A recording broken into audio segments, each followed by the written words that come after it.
Olá pessoal, vamos falar um pouquinho a respeito do José de Alencar, né? Esse escritor que foi tão importante para a literatura do Brasil.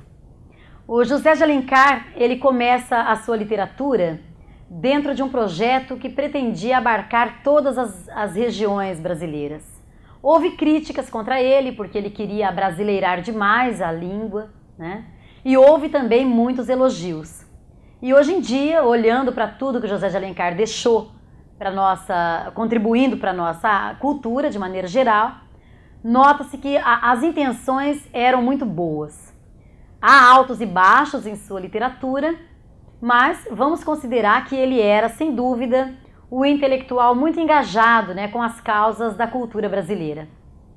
Então, pensando em José de Alencar, dentro do nosso romantismo, nós vamos entender também que ele abriu caminhos para outros escritores lá no modernismo, que foi outro, né, período importantíssimo de independência da nossa cultura brasileira, e outros escritores lá, como Mário de Andrade, escrevendo Macunaíma, fazendo uma paródia do Iracema, do José de Alencar, até certo ponto.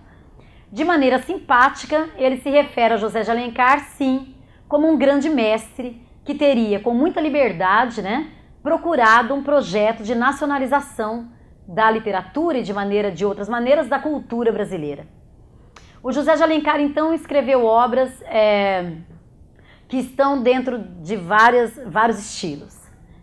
Os mais conhecidos são os livros indianistas do José de Alencar.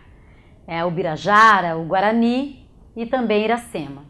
Contando que o Birajara, ele escreve, é o último livro dos indianistas dele, e nesse livro, o Birajara, ele não há brancos, só índios. É um projeto em que ele investigou ao máximo os rituais indígenas, né, para poder tentar entender melhor como se comportava o índio. Claro que tudo de maneira muito idealizada. O Iracema, a fundação do Ceará, ele vai trabalhar a fundação do Ceará. E o Guarani, a época dos bandeirantes, né, a chegada de Dom Antônio de Maris na Serra Fluminense, e já a mistura também, esse tema da mistura, da miscigenação das raças, que acontece tanto em Iracema quanto também no Guarani. Mas além desse projeto, né, nacionalista ao extremo, de se usar elementos indígenas e descrever as matas brasileiras, né, e trazer para as obras também um vocabulário tupi-guarani, que tornava a obra muito nacional, ele também desenvolveu outros tipos de literatura. A literatura urbana, por exemplo. Os livros Senhora, Lucila e Diva trazem temas, né, voltados para as situações mais cotidianas, urbanas. Senhora, principalmente, é uma das grandes obras dele, que trata aí, né, a Aurélia Camargo e o Fernando Seixas, esse casal tão conhecido no cenário da nossa literatura, trata do casamento por interesse, né, trata da questão do dote, como era importante que uma moça tivesse um dote para poder ser bem-sucedida no casamento. E ele já vai fazendo com esse tipo de literatura algumas denúncias que anteciparão, né, o realismo de alguma maneira. E depois disso nós temos também as obras regionalistas, que deste ano, né, 2013, nós temos aí o livro Tio, do José de Alencar, que está sendo, né, cobrado nos vestibulares da FUVEST, da Unicamp, acho que da PUC São Paulo.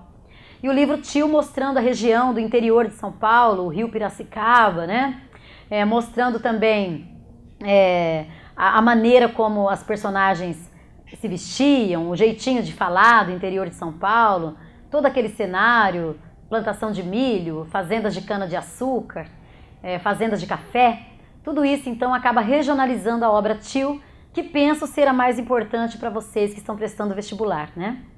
Bem, e por fim, ele teve também romances históricos. E os romances históricos do José de Alencar, ele tenta resgatar alguns temas, né, da nossa história, voltados para aspectos bem importantes aí da constituição também cultural do Brasil. Então nós temos aí as Minas de Prata, por exemplo, o Gaúcho, né? São obras que ele vai regionalizando e historicamente contando tudo o que se passava nesses lugares. É claro que o José de Alencar, né, nem todos os lugares que ele descreve, ele esteve, mas ele tentou fazer desse projeto dele, um grande projeto de reconhecimento de cultura brasileira. Então daí a grande importância desse escritor para a nossa literatura. Bem, por hoje, do José de Alencar, é só isso. Apenas umas dicas e até mais.